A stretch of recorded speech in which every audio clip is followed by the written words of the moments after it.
دین کی بات کو ایک کان سے سنتے ہیں اور دوسرے کان سے اگنور کر دیا کرتے ہیں۔ میرے بھائیو، پیارے آقا علیہ السلام سے، آمنہ کے لال سے محبت ایسی کرو تاکہ دنیا والے تمہارے نام کی مثال پیش کریں، مثال قائم کر دیں اور تمہارا ذکر کیا کریں ہیں۔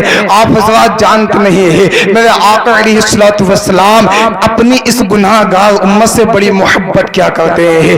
آیت کریمہ کا اگلا ٹکڑا ملاحظہ فرمائیے، عزیز علیہ ما عنتم، تمہارا مشقت میں پڑنا ان پر گراں گزرتا ہے۔ یعنی آپ یہ دیکھیں تکلیف ہمیں ہوتی ہے اور بے چین حبیب خدا ہوتے ہیں، پریشان ہم ہوتے ہیں، بے چین حبیب خدا ہو رہے ہیں۔ اسی کو تو اوریجنل محبت کہا جاتا ہے، اسی کو تو سچی محبت کہا جاتا ہے۔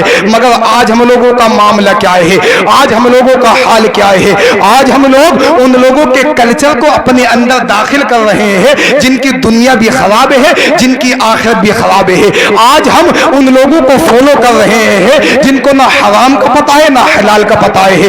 آج ہم لوگوں نے ان لوگوں کو اپنا آئیڈیل بنا رکھا ہے جن کی دنیا بھی خراب ہے، جو اپنی بہن بیٹیوں کے سامنے برہنہ گھومتے ہیں۔ عزیزان ملت اسلام، یہاں آج ہم نے شریعت کا مذاق بنا رکھا ہے، مذہب اسلام کی دھجیاں آج ہم اڑانے پہ لگے ہوئے ہیں۔ آپ جانتے نہیں ہیں میرے آقا نے بڑی محنتیں کی ہیں اس دین کو آگے بڑھانے میں، میرے آقا نے بڑی تکلیفوں کا سامنا کیا ہے۔ کہنے والے نے تو یوں کہا تھا، اسلام محمد نے دنیا میں پھیلایا ہے، توحید الہی سے ظلمت کو مٹایا ہے، اور کہا آباد خدا رکھے اسلام کے گلشن کو، یہ باغ محمد نے محنت سے رکھایا ہے۔ اور آگے کہا محشر میں اسے آقا کملی میں چھپائیں گے جس نے بھی نمازوں میں دل اپنا لگایا ہے۔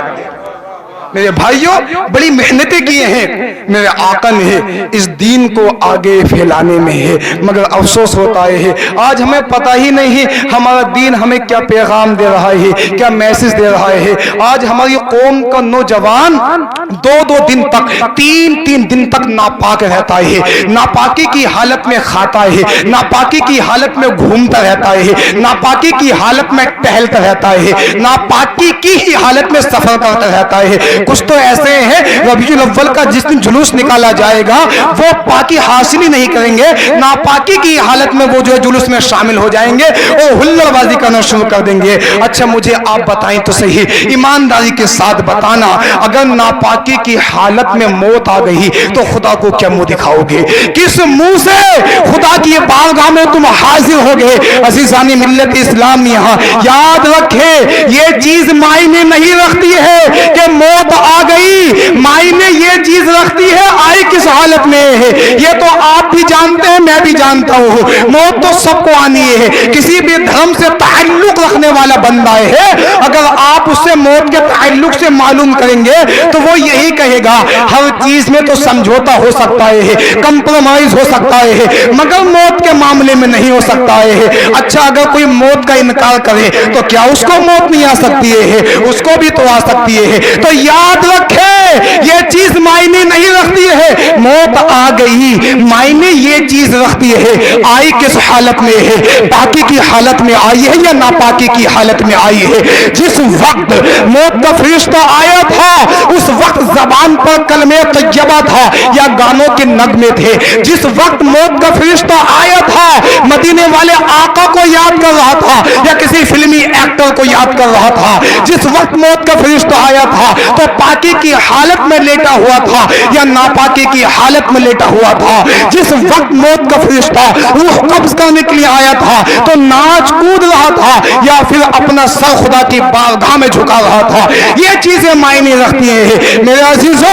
اگر ناپاکی کی حالت میں موت آتی ہے، ناچتے کودتے ہوئے موت آتی ہے تو دنیا والے کہتے ہیں کتنا بدترین انسان تھا، کتنا بد نصیب انسان تھا۔ دیکھو تو صحیح، ناپاکی کی حالت میں موت آئی ہے اور جب زبان پر کلمہ طیبہ ہو، مدینے والے آقا پر درود پڑھ رہا ہو، سر مسجد میں ہو، خدا کی بارگاہ میں گڑ گڑا رہا ہو، موت آ جائے تو دنیا والے کہتے ہیں کتنا خوش نصیب انسان تھا۔ دیکھو تو صحیح سجدے کی حالت میں موت آئی۔ تو یہ چیزیں معنی رکھتی ہیں، یہ تو سبھی جانتے ہیں۔ بڑا افسوس ہوتا ہے آج ہمیں پتہ ہی نہیں پاکی ناپاکی کا. دراصل اس میں والدین کی بھی کمی ہوتی ہے. جب والدین بچوں پر دھیان ہی نہیں دیتے ہیں ہمارا بچہ کیا کر رہا ہے, ہمیں اس سے کیا کام لینا چاہیے. اگر بچہ گالی دینا سیکھ جاتا ہے, زبان لڑانا سیکھ جاتا ہے تو ماں باپ بڑے خوش ہوتے ہیں. ہمارا بچہ بولنا سیکھ گیا ہے, ہمارا بچہ تو بڑا انٹیلیجنٹ ہے, ہمارا بچہ تو عقل مند بن چکا ہے. میرے عزیزو یاد رکھو, جو لوگ اس طرح کی باتیں کرتے ہیں اور کہا جائے نا کہ اپنے بچے کو تھوڑا سمجھاؤ تو صحیح, بڑا بدتمیز ہے, گالیاں بک رہا ہے, تو جواب کیا آتا ہے ماں باپ کا, ابھی چھوٹا ہے, بڑا ہوگا تو ٹھیک ہو جائے گا, خود بخود عقل آ جائے گی.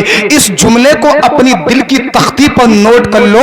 جو باتیں بچپن ہی میں بچوں کے دلوں میں پیوست ہو جاتی ہیں وہ باتیں جوانی تک نہیں چھوٹا کرتی ہیں, وہ ان باتوں کا نکلنا بہت مشکل ہو جایا کرتا ہے. جو والدین یہ کہتے ہیں ابھی تو بچہ ہے ٹھیک ہو جائے گا, جوان ہوگا خود بخود سمجھ جائے گا, گویا کہ وہ ماں باپ اپنے بچوں کی زندگی میں زہر ہو رہے ہیں. گویا کہ وہ والدین اپنے بچوں کا آنے والا مستقبل فیوچر برباد کر رہے ہیں, خراب کر رہے ہیں. میرے بھائیوں, اگر تم یہ چاہتے ہو تمہارے بچے بڑے ہونے کے بعد تمہارے فرما بردار بنے, تمہارے بچے بڑے ہونے کے بعد ماں تمہاری خدمتیں کریں, اللہ تبارک و تعالی کی عبادتیں کریں, تمہارا بھی کہنا مانے اور اللہ رب العزت کا حکم بھی مانے, تو تمہیں بچپن ہی سے اپنے بچوں کے اندر جو غلط عادتیں ہیں ان کو چھڑانا پڑے گا اور اچھی عادتیں ان کے اندر داخل کرنی پڑیں گی. تب آ کر تو کام میرا عزیزو چل سکتا ہے. عزیزانی ملت اسلامیہ, مگر یہاں الٹا چلتا ہے.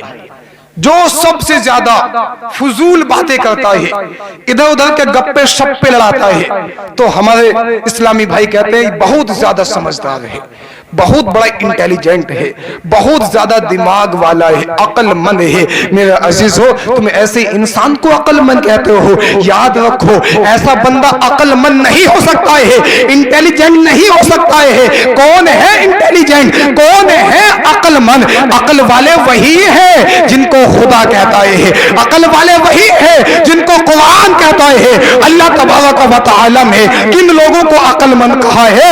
الذین یذکرون اللہ قیاما وقعودا وعلی جنوبہم. عقل والے وہ ہیں جو کھڑے ہوتے ہیں تو اللہ کا ذکر کرتے ہیں, بیٹھتے ہیں تو اللہ کا ذکر کرتے ہیں, جب بستروں میں جاتے ہیں تو اللہ کا ذکر کرتے ہیں. میاں عقل مند وہ نہیں ہے کھڑا ہے تو گپے شپے لڑا رہا ہے, بیٹھا ہے تو دنیا کی فضول باتیں کر رہا ہے, بستروں میں جا رہا ہے تو پکچریں دیکھ دیکھ کر اپنا وقت گزار رہا ہے.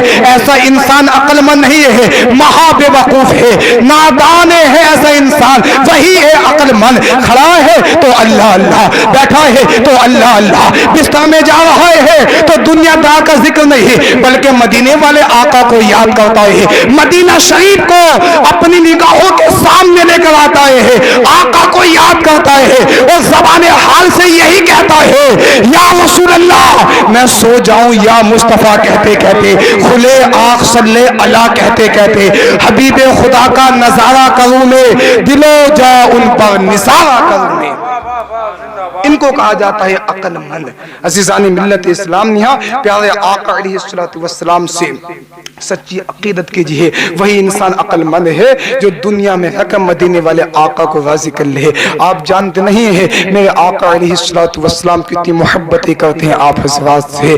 کل میدان محشر میں 3 مشکل مقام, کتنے مشکل مقام؟ 3 مشکل مقام, تینوں جگہوں پر ہمارے آقا ہمارے ساتھ میں ہوں گے. ناظرین اکرام, کل میدان محشر میں 3 مشکل مقام آپ حضرات جانتے ہی ہیں.